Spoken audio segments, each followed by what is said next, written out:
Hi, it's Nikki, and welcome back to Live a Little, your cozy corner of the internet where we talk about all of the in-between parts of life, the messy, unfiltered, and honest parts where you may not always feel like you have someone to share them with.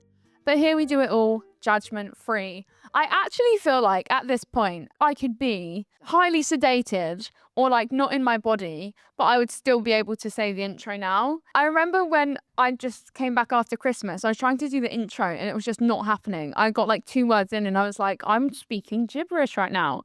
But I feel like I could be thinking about a completely different thing. And like on default, my brain would just be able to say that one intro. It's like, like how you kind of never really forget your address. I feel like right now, I feel like it's that same thing with this intro. It's like I right now was not fully present while I was doing it, but I still got it out. I still did it because I'm doing it so much at the moment. But anyway, intrusive thought, 1-0. Welcome back to Live a Little, your cozy. Oh my God. I just started doing the intro. That is actually hilarious. That is so funny. I basically just proved my point. I need to be put in rice. Anyway. So for today's episode of Live a Little, I wanted to answer your questions again with another segment of Live a Letters. So I asked you on Instagram, very last minute actually, to send me in any questions or dilemmas or literally anything you wanted to ask me. And I have hand selected about 5 questions for us to get through. They're really good ones. I feel like you guys that listen to Live a Little really either have your shit together or are very insightful and very emotionally intelligent, because I mean some of these are very normal and you're going to be like, Nikki, what has this got to do with anything, being emotional or insightful? But then some of them are just very good questions. So let's get into them. I've picked out some ones that I don't really feel like I've answered before, or if I have, it's been a hot minute. Obviously, if you want to be a part of a Live a Letters episode in the future, make sure to follow our social medias, mainly Instagram, mine and the Live a Little Pod 1. Gonna start off with something chill. What are 3 comforting TV shows for me to watch after a hard mental health day? I love that question. I think there is not probably one show that Netflix or Disney Plus or Hulu or Prime, or I'm literally just promoting every single streaming platform right now. There is not one show that has not come onto my desk and I've not looked at. I would say comforting shows, I love anything The Office like. So I love The Office. I know most people have probably seen it, but it is like my go-to default show. Or Superstore is an amazing show. It's like The Office, but set in, guess what? A superstore. Or I love actually Abbott Elementary, which is on Disney.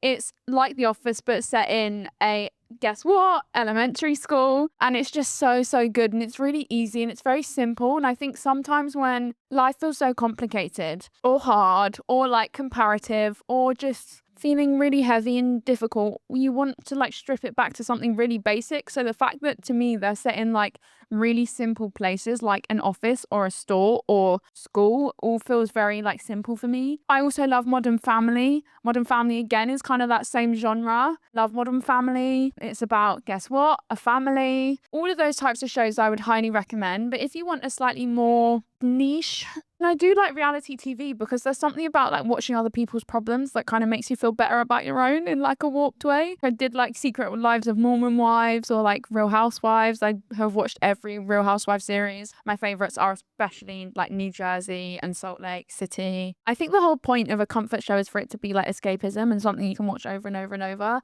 And for me, all of those kind of feel like that for different reasons. I'd probably say those.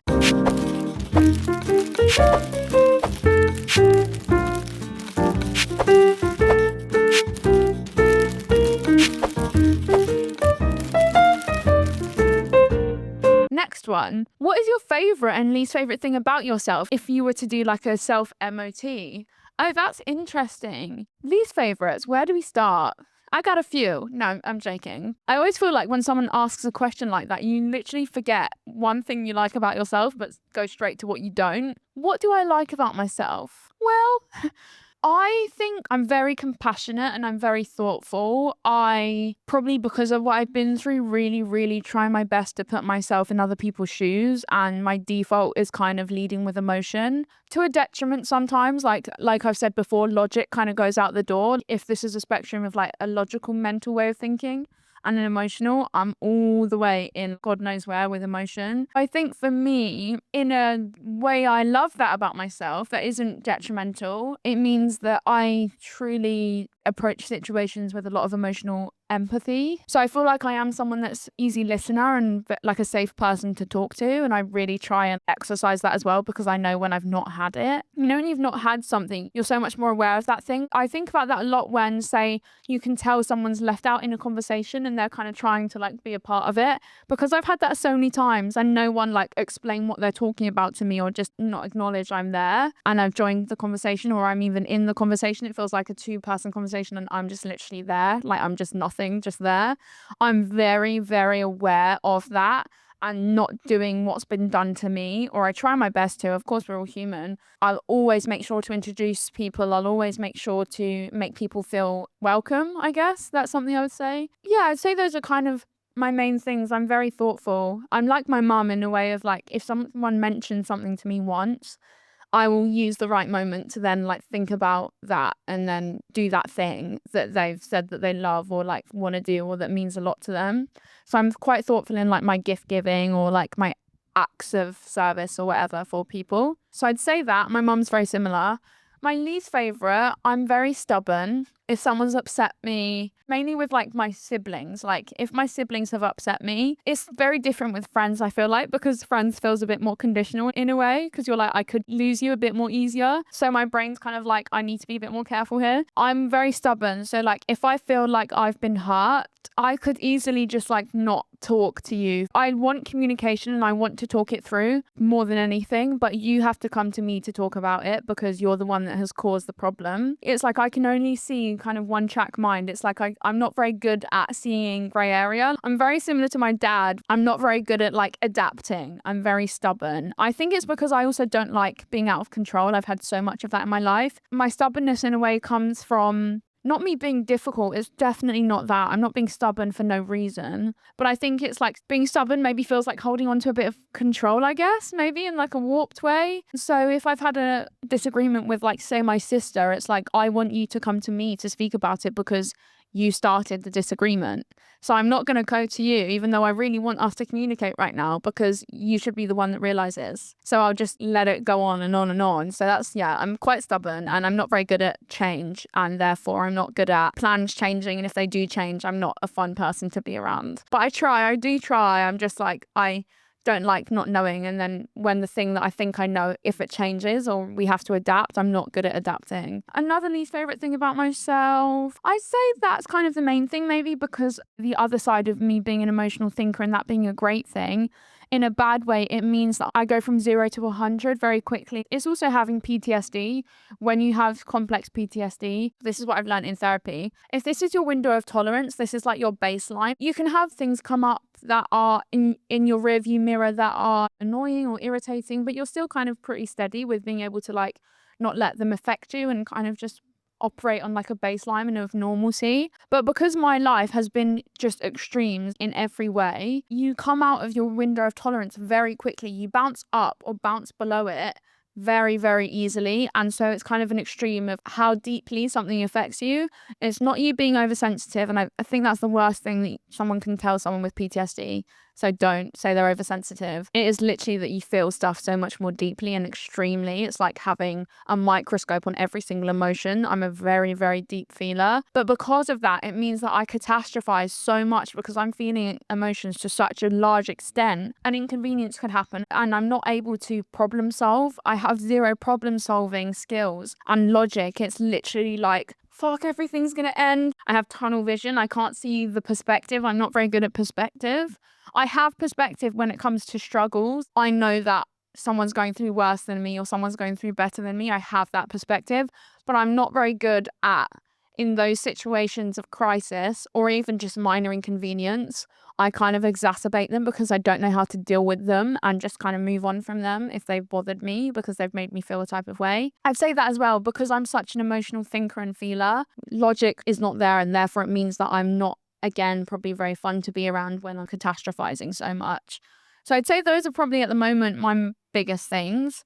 I think probably if you ask like my mum or someone that's with me all the time, she'd say them, I think, probably. I think my stubbornness as well. The fact that I don't like to admit I'm wrong, which is exactly like, she'll be like, you're just like your dad. You never like to admit you're wrong.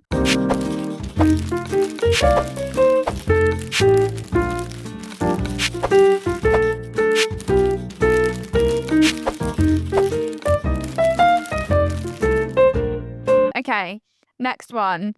How do you build a personal sense of style? Because I absolutely love yours. Thank you. That's so nice. Goodness, I feel like I've had every single style under the sun, every category, every archetype you can think of, good, bad, and ugly. I feel like I'm definitely the most content with my sense of style because I'm most content with my sense of self. I think your sense of style massively is interlinked with your sense of self. When you feel more comfortable in yourself, I think it really allows you space to explore your sense of style because you feel more comfortable to and less judged to, and less worried about external validation and external opinions and stuff. I'd say for me, I found my sense of style when I allowed myself to experiment a little bit more, whether that be with colour, with cut, with fit, with multiple different types. I think as humans in every single way, like deeper than just style, we love to have to be able to put people in boxes and also put ourselves boxes to make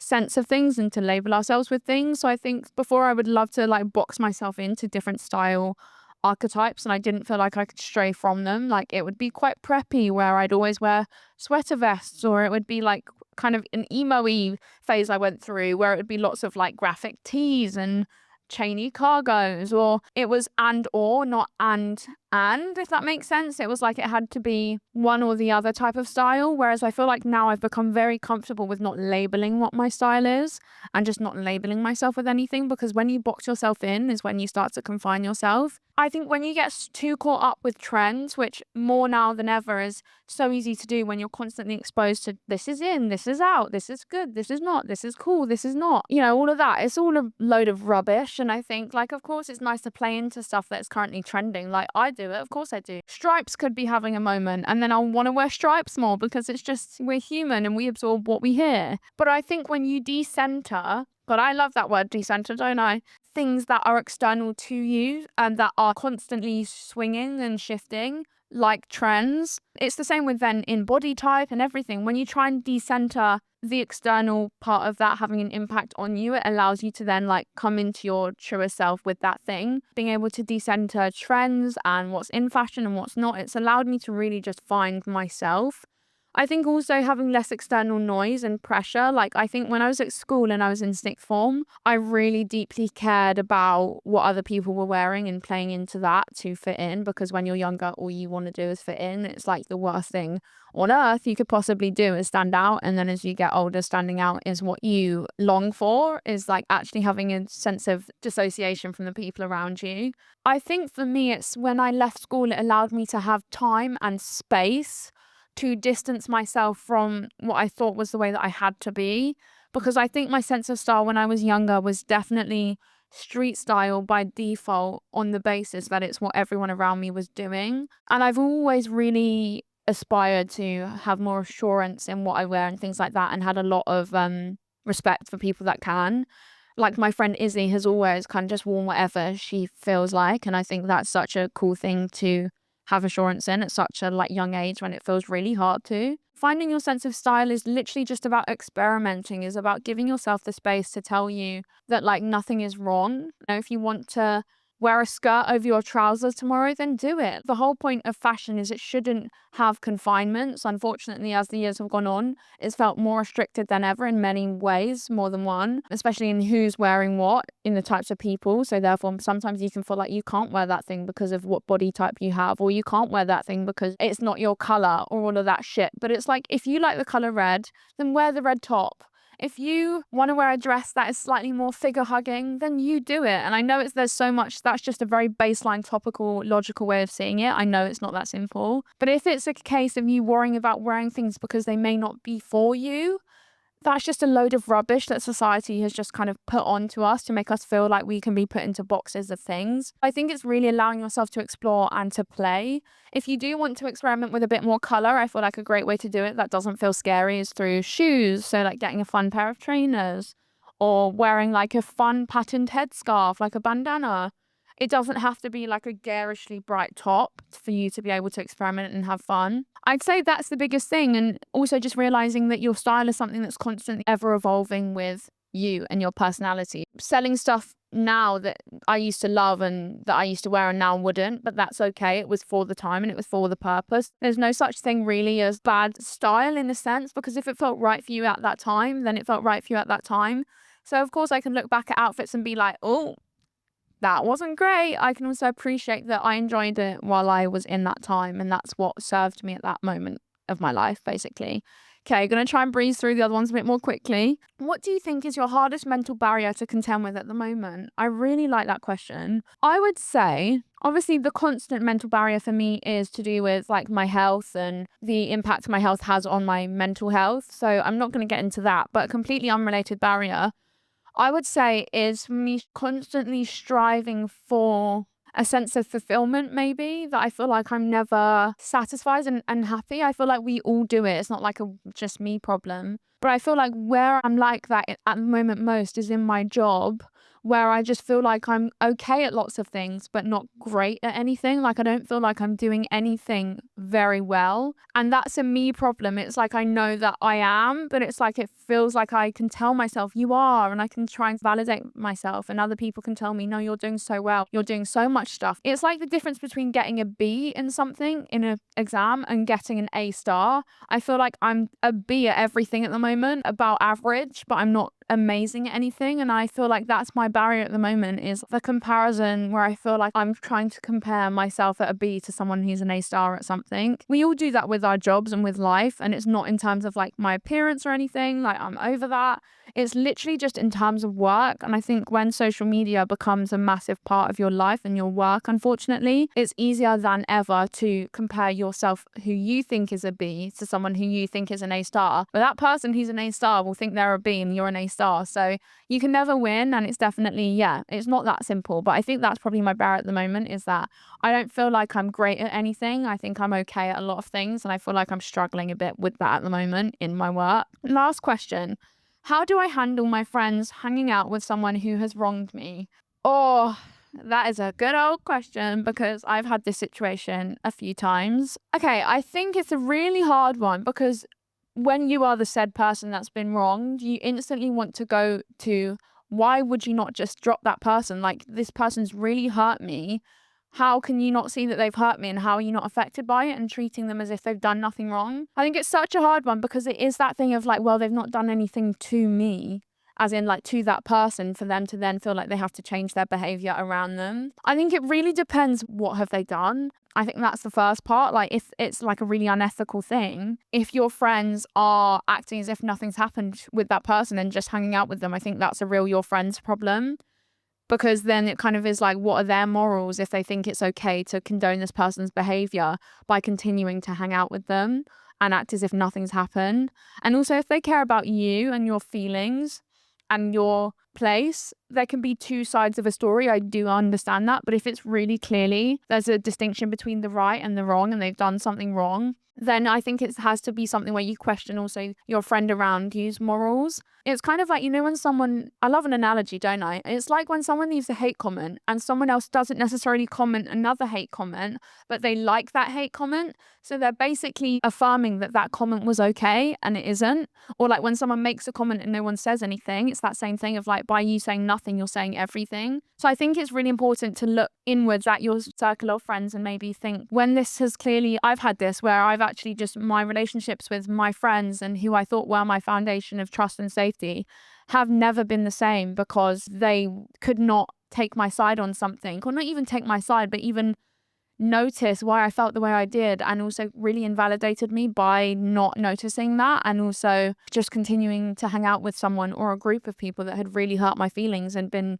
really terrible to me. What's really important is also not letting one friendship group in your life be your be all and end all. I think this is where it gets more important than ever to have friends outside of your life that are completely dissociated from this group of friends, because that is the problem when you have a fallout, is that when it's just one group of concentrated friends, is that then you don't have any external perspective because you're all in it and you all have different opinions and different personal relationships with everything going on. But equally, it means then you don't have anyone else that is a friend to go to when that one thing kind of gets taken from under you. I felt that a lot. For me, it's really important to try and find senses of stability outside of this foundation, this safe foundation that you thought you had of friendship. I think it's also looking at if this is something where someone's just made a mistake and they have tried to apologize and they have really tried to prove to you that they are trying to be a better person and a better friend, and it was genuinely just a